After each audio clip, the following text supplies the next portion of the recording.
Hello everyone, Anthony here from The Bloody Point. Another video from Gloria Victis. This one will be hopefully the start of a series of new player guides. This particular video focusing on character creation. So there are a number of things that you need to decide when creating your character which will have impact on the future of that character. The first of which being the nation. You can see in the lower left, this character is in the Izmir nation. The other nations are Midland and Sangmar. Now, the nation you choose will determine primarily the location on the map that you start in, the capital of your nation. The map is divided up between the three nations, and this means that you'll be spending time primarily in your homeland, in certain fortifications and locations in the map are closer to your native spawn than others, so that's a factor. You can also choose these origins, which primarily just modify what starting gear that you have, and they give you a little backstory. They don't limit you or really affect you in any way. And of course you have a gender choice. Very basic character creation in terms of the look of the character.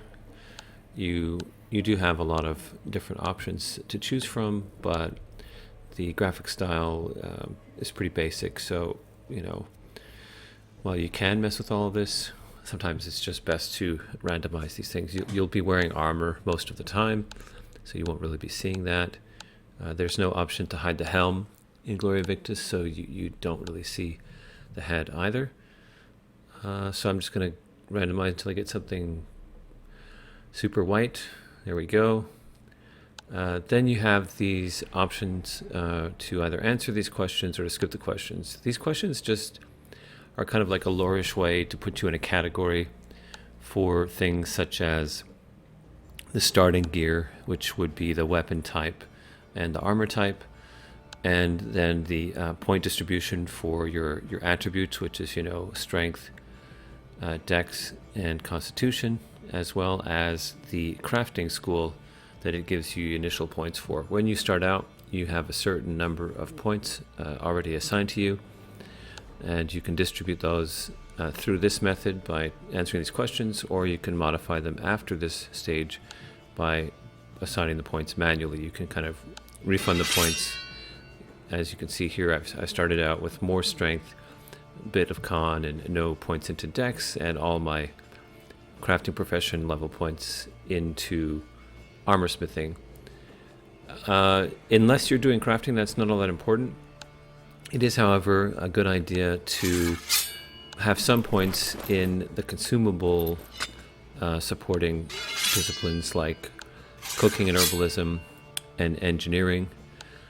So you'll be needing food. Food is an actual practical mechanic in Gloria Victis, and engineering is for some of the other things that you need. You can craft various things which are of use to you.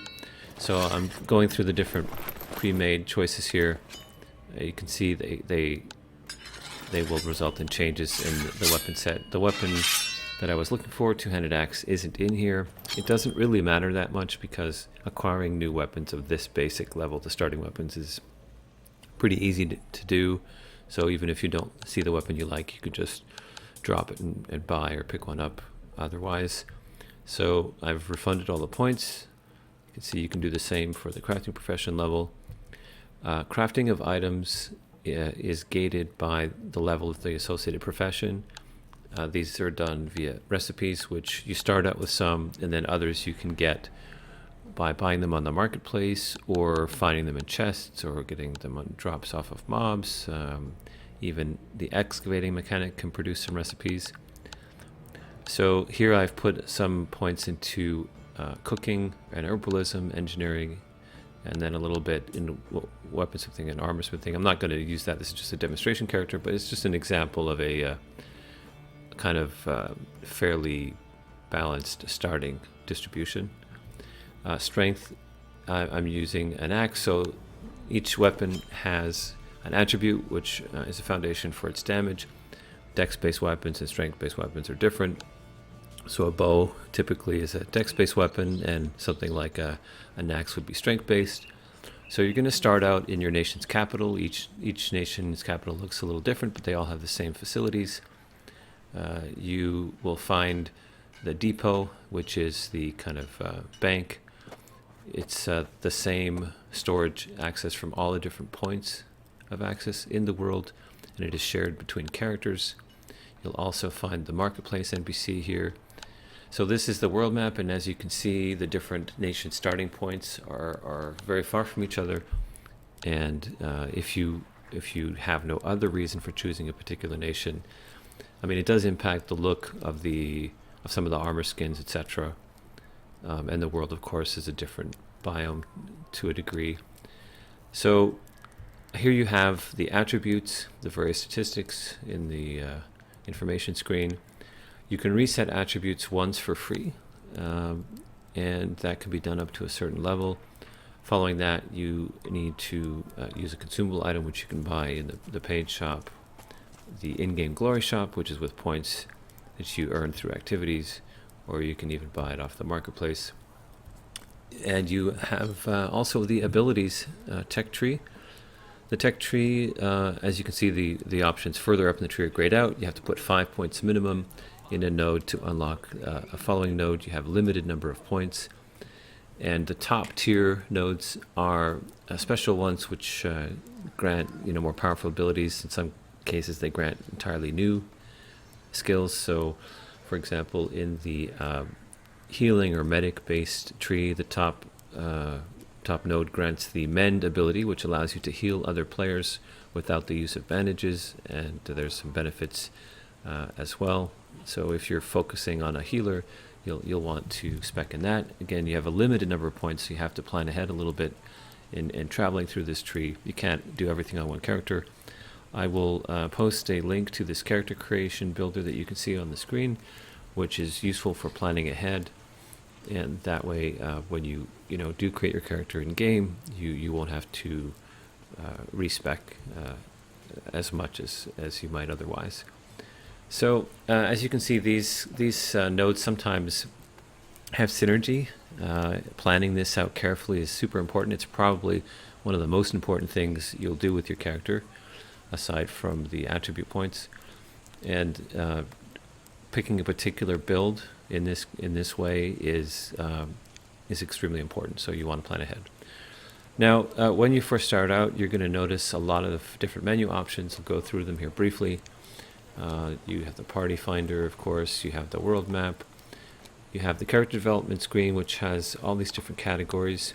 The way Gloria Victis works is when you use a particular item or even a weapon tier, you have to use that tier and level up that particular tier to unlock the following tier. Then you can use that weapons tier, and so on and so on. The same is true for all of the different harvesting abilities as well. There we have the glory ranking. Glory points are earned through particular activities in game, generally PvP.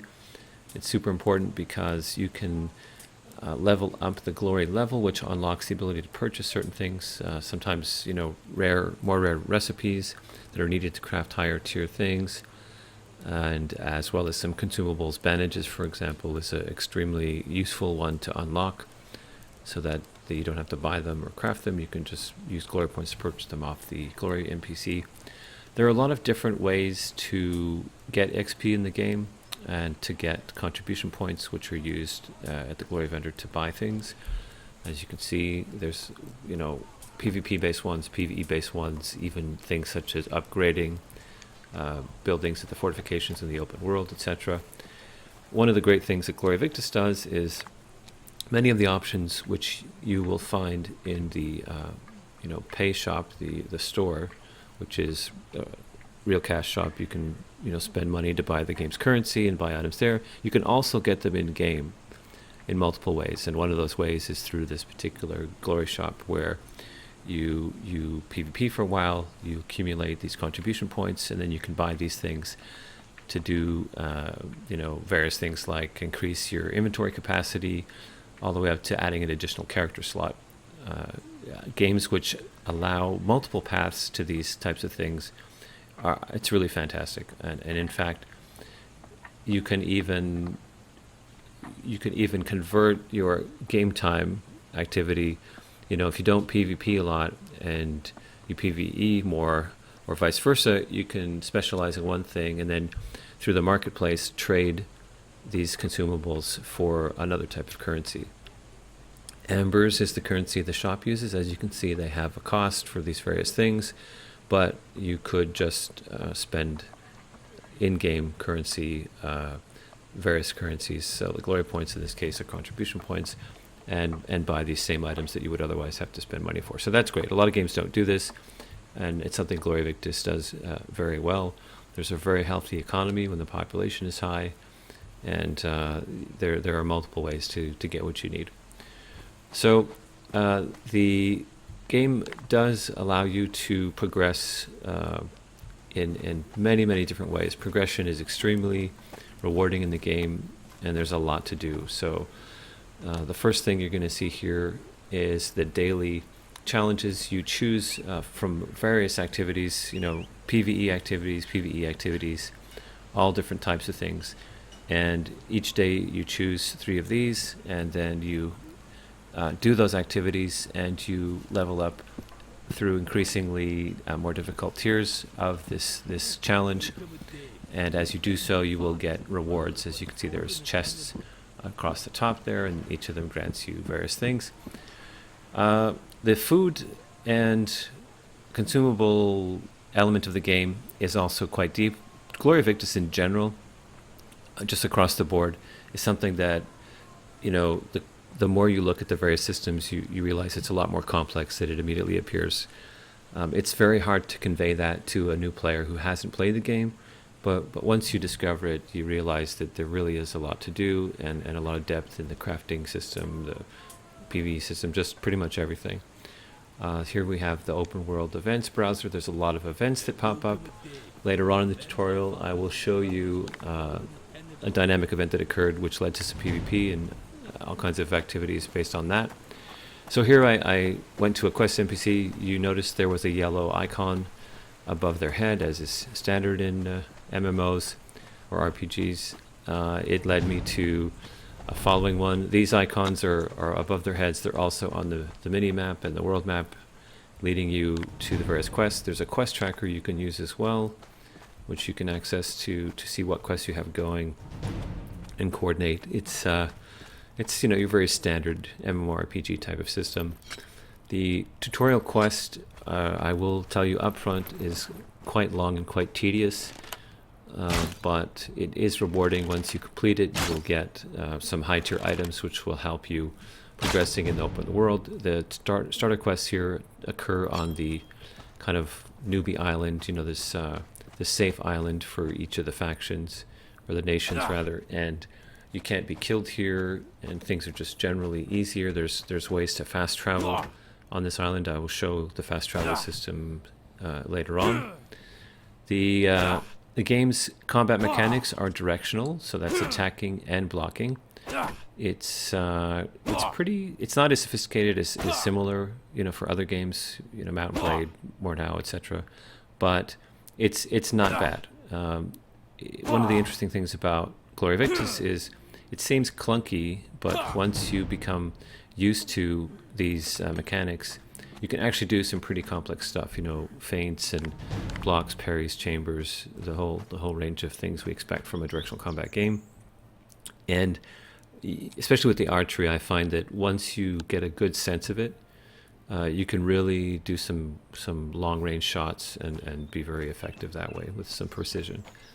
So I hope you've enjoyed this video. More to come in other categories, and thanks as always for watching.